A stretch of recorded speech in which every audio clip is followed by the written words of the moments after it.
سلام زخبركم تعزبتنا كم يصنحكم امباركس ناي ساعه زينا حيزلكم مصيلخو مجمر تاغن ارست زينا تግራይ መሳርሕታት ሕክምና ሓፈሻዊ ሆስፒታል ኩሓ ተዘሚቱ ኤኮዋስ ኣብ ኒጀር ወታደራዊ ስጉም ተኸይወስድ ሩሲያ አጠንቂቃ መንግስቲ ኣብ ክልል አምሓራ ዝወስዶ ስጉምቲ ተማጣጣን ክኸውን ሕብራት ሃገራት ጸዊዑ ዝብሉ ዜናታት ሒዝና መጽናኩም ኣለና ሰናይ ምክትታል تግራይ መሳርሕታት ሕክምና ሓፈሻዊ ሆስፒታል ኩሓ ተዘሚቱ ኣብ ትግራይ መሳርሕታት ሕክምና ሓፈሻዊ ሕክምና ሆስፒታል ኩሓ ከም ተዘምተ ተፈሊጡ መሳርሕታት ሕክምና ኣብ ከተማ መቐለ ክፍለ ከተማ ኩሓ ዝርከብ ሓፈሻዊ ሆስፒታል ብሓደ ነሓሰ 2015 ዓመተ ምህረት ገዝ ለይቲ 5 ዘምተ ምንጭታት ንቢቢሲ ገሊጾም ሜዲካል ዳይሬክተር ሓፈሻዊ ሕክምና ሆስፒታል ኩሓ ዶክተር ክብሮም ተወልደ ዕለት ሓደ ነሓሰ ናብ ዕለት 2 ኣብ ዘውግሕ ለይቲ መስኮት ምስባር መሳርሒ ሕክምና ባዮሜትሪን ካልኦት መሳርሒ ሕክምናን ወሲዶም ክብል ንቢቢሲ ረጋጊጹ ባዮሜትሪ ስታቢላይዘር ፕሪንተር አውቶቴራፖሜትሪን ስካንን ዝበሃል መሳርሕታት መርማራ ዓይኒ ከም ተሰረቁ ኣነፂሩ ዶክተር ክብሮም መጥባሕቲ ስፍሓ ዓይኒ ካታራክት እንትካየድ ናብ ዓይኒ ዝኣቱ ሌንስ ስለዘሎ ናይቲ ሌንስ ስፍሓት ንምዕቃን እንጥቀመሎም መሳርሕታት እዮም ነይሮም ክብል ዓይነታትን ኣገልግሎትን እቶም ዝተዘመቱ መሳርሕታት ሕክምና ኣረዲዩ እዞም ዝተዘመቱ መሳርሕታት ሕክምና ካብ ሂማልያን ካታራክት ፕሮጀክት ብሓገዝ ተረኸቡ ምንባሮም እቲ ሆስፒታል ኣፍሊጡ ሓፈሻዊ ሕክምና ሆስፒታል ኩሓ ንውቃት ኩናት ሓይልታት ትግራይን ምስ ካታራክት ዝዛመድ ፀገም ዘለዎም ካብ ሙሉእ ትግራይን ጎረባብቲ ክልላት ዓፋርን ኣምሓራን ዝመጹ ተሓከምቲ ዝግልገልሉ እዩ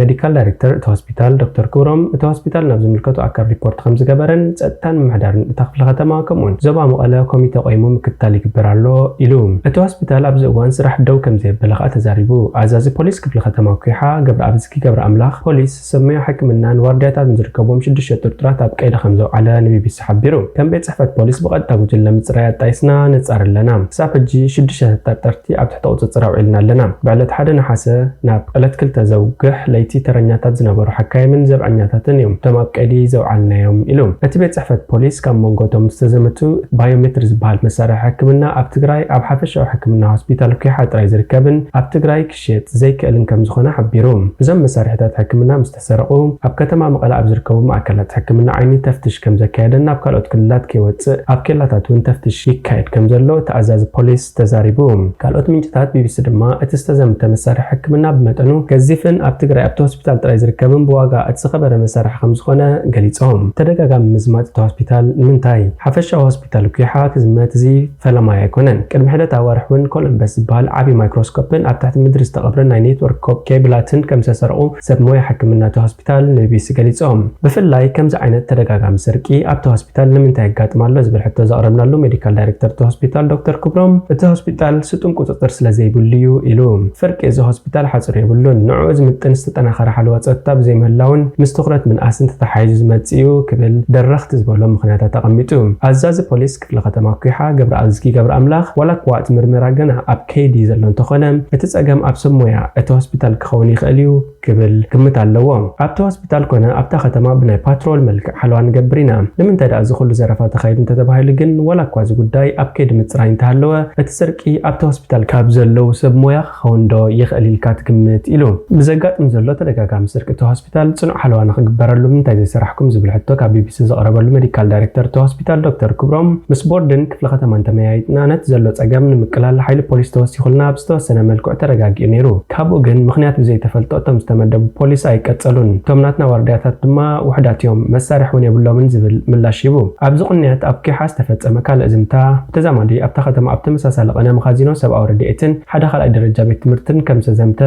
منጭታት ንቢቢሲ ገሊጾም ኣብቲ መኻዚኖ ማእከላይ ገምጋም ኣስታት 800 ኩንታል ዝኸውን ሰብ ኣውረዴት ከም ዝነበረዮም እቶም ምንጭታት ዝሕብሩ ኣዛዚ ፖሊስ ክፍለ ከተማ ኩሓ ገብረ ኣብዝጊ ካልኣይ ደረጃ ቤት ትምህርቲ ወልደ ንጉስ ከም ዝተሰርቃ ብምርግጋጽ እቶም ዝተሰርቁ ማዓጽት ቤት ትምህርቲ ተመሊሶም እዮም ኢሉ ኣብ ጉዳይ እቲ ዝተሰርቀ መኻዚኖ ሰብ ኣውረዴት ዝተሓተተ እቲ ኣዛዚ ፖሊስ ዝርዝር ሓበሬታ ከም መሃብ ተዓቂቡ ትፈለማ ዝሓተትካኒ ምዝማት ሆስፒታል ኩሓ መሊሰልካ ኣለኹ ብዛዕባ እቲ ምዝማት ሰብኣዊ ሓገዝ ምልክት ኣብ ከይዲ ዘሎ ሕጂ መግለጽ ኸበሉ ኣይክእልን ብምባል ተዓቂቡ ኩናት ትግራይ ድሕሪ ብስምምዕ ፕሪቶሪያ ደው ኢሉ ነገራት ቀስ በቀስ ናብ ንብረ ኣብ ዝምለሰሉ ዘሎ እዋን እውን ኣብታ ክልል መጠነ ሰፊሕ ስርቅን ዝምታን ከም ዘሎ ዝተፈላለዩ ሓበሬታታት የመልክቱ ፕሮግራም ምግቢ ዓለምን USAIDን ዝጠመየ ህዝቢ ተባሂሉ ዝተላእከ ሰብኣዊ ረድኤት ተጓሒሉ ኣብ ዕዳጋታት ክሽየጥ ስለዝተረኣየ ዝገበርዎ ሓገዝ ከም ዘቋረጹ ይፍለጥ ግዝያዊ ምምሕዳር ትግራይ ሰብኣዊ ሓገዝ ከም ዝተሰርቀ ብምእማን ነዚ ዝከታተልን እንተፈጸምቱ ተሓተቲ ዝግበር ሓይሊ ዕማም ከም ዘቆመ ኣይርስዕን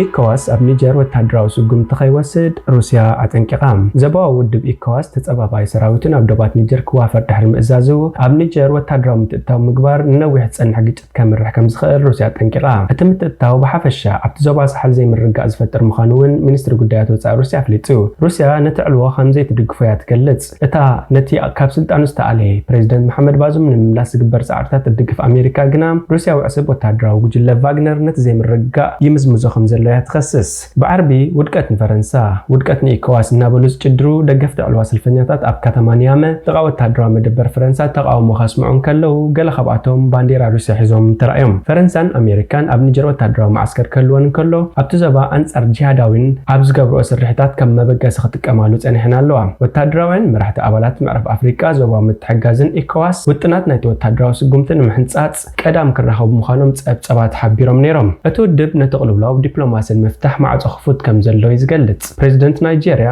ቦላ ቲኒቡ ብሓሙስ ኣብ ዝሃቦ መግለጺ እቲ ናይ መወዳእታ ዝበሎ ሓይሊ ምጥቃም ዝርከቦም ኩሎም ኣማራጺታት ጌና ኣብ ጣውላ ኣለዉ ኢሉ ኣሜሪካ ወታደራዊ ምትእታው ምግባር ንዝብል ሓሳብ ብቕልዑ ድጋፍ እኳ እንተዘይገለጸት እቲ ወታደራዊ ጅንታ ስልጣን ከረክብን ዲሞክራሲያዊ ሕገ መንግስቲ እቲ ሃገር ዳግም ክምለስን ጸዊዓ እያ ወታደራዊ ጉጅለ ኒጀር ዛጊት ነቲ ዳሕራዊ መግለጺ ኢኮዋስ ምላሽ ይሃበን እዚ ከምዚ ኢሉ እንከሎ ኩነታት ጥዕና ናይቲ ካብ 26 ሓምለ ጀሚር ተታሒዙ ዘሎ ሚስተር ባዙም ኣሻቓሊ ኮይኑ ይርከብ ንሱን ስድርኡን ካብ መግቢ ኤሌክትሪክን ሕክምናን ንመዓልታት ተኣጊዶም ከም ዘለው ሓላፊ ፖሊሲ ጉዳያት ወጻኢ ኤውሮጳዊ ሕብረት ጆሴፍ ቦረል ገሊጹ ኮሚሽነር መሰላት ሕብረት ሃገራት ቮከር ተርክ እቲ ፕሬዚደንት ተታሒዙሉ ዝርከብ ኩነታት ናብ ኢሰብኣውን ጎዳእን ዝዳረግ ክኸውን ከም ዝኽእል ዝገልጽ ምን ጸብጻባት ከም ዝበጽሖ ተዛሪቡ ተሓላቒ ሰብኣዊ መሰላት ሂዩማን ራይትስ ዋች ብወገኑ ሚስተር ባዙም ንሱን ስድርኡን ብኢሰብኣውን ጨካን መንገዲ ተታሒዞም ምህላዎም ኣብዚ ሰሙን ከም ዝነገሮም ሓቢሮም ሚስተር ባዙም ወደይ ከቢድ ናይ ልቢ ጸገም ኣለዎ ሓሚሙሎ ሕክምና ክርአ የድልዮ ኣሎ ከም ዝበሎም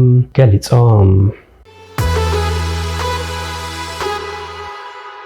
መንግስቲ ኣብ ክልል ኣምሓራ ዝወሰዶ ስጉምቲ ተመጣጣኒ ክኸውን ሕብረት ሃገራት ጸዊዑ ዓለም ለኻዊ ኮሚሽን ጉጅለ ሰብ ሞያ ሰብኣዊ መሰላት ሕብረት ሃገራት መንግስቲ ኢትዮጵያ ሕጊ ንምኽባር ዝወሰዶ ስጉምቲ ተመጣጣኒ ክኸውን ጸዊዑ እቲ ኮሚሽን ኣብ ሰሜን ምዕራብ ሃገር ብፍላይ ክልል ኣምሓራ ዘሎ ጸገም ጸጥታ ከም ዘሻቐሎ ሓቢሩ ቤት ምኽሪ ሚኒስትራት ኢትዮጵያ ኣብ ክልል ኣምሓራ ዘጋጠመ ጎንፂ ንምቁጽጻር ህጹጽ ኣዋን ከም ዝኣወጀ ዘዘኻኸረ እቲ ኮሚሽን ቅድሚ ሕጂ ኣብ ዝተተግበሩ ኣዋጃት ህጹጽ እዋን ጥሕሰት ሰብኣዊ መሰላት ይፍጸም ነይሩ ኢሉ መንግስቲ ነዚ ህጹጽ እዋን ኣብ ዝፈጸመሉ መስረት ዓለም ለኻዊ ቃል ኪዳን መሰላት ሲቪልን ፖለቲካን አንቀጽ 4 ኣድላይነት ኣፈጻጽማት ኣዋጅ ተመጣጣጥነትን ሓደ ወገን ፈሊኻ ናይ ዘይምጥቃዕን መትከላት ክኽተል ኣለዎ ኢሉ ጉጅለ ሰብ ሞያ ሰብኣዊ መሰላት ሕብረት ሃገራት ኣብቲ ጎንፂ ዝሳተፉ ዘለዉ ኩሎም ኣካላት ሰብኣዊ መሰላት ከኽብሩን ግጭት ደው ኣቢሎም ፍልልዮም ሰላማዊ መንገዲ ክፈትሑን ጸዊዑ ብዘይካዚ ኣሜሪካ ዓባይ ብሪጣንያ ኣውስትራልያ ጃፓንን ኒውዚላንድን ኣብ ዘውፅኦ ሓባራዊ መግለጺ ኣብ ዝቐረበ እዋን ኣብ ክልቲአን ክልላት ዘጋጠመ ግጭት ጠንቅሞት ሰላማውያን ሰባትን ዘይምርጋእን ከም ዝኾነ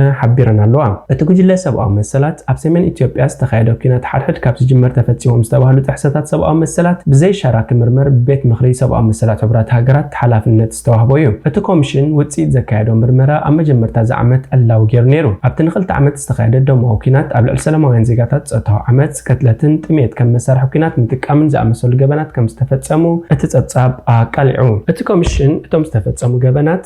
ኩናትን ገበና አንጻር ሰብኣውነትን ከም ዝኾኑ ይኣምን ውጽኢት እቲ ምርመራ ኣብቲ እዋን ንመንግስቲ ኢትዮጵያ ዘቆጣዕ ኮይኑ እቲ ምርመራ ሞያዊ ሓላፍነት ዘይማልአን ኣብ ባይታ ዘሎ ሓቂ ዝካሓደን ክብል ነጺግዎ ጉጅለ ሰብ ሞያ ሰብኣዊ መሰላት ሕብረት ሃገራት ኣብ ኢትዮጵያ ናይ ስራሕ እዋኑ ክሳብ ታሕሳስ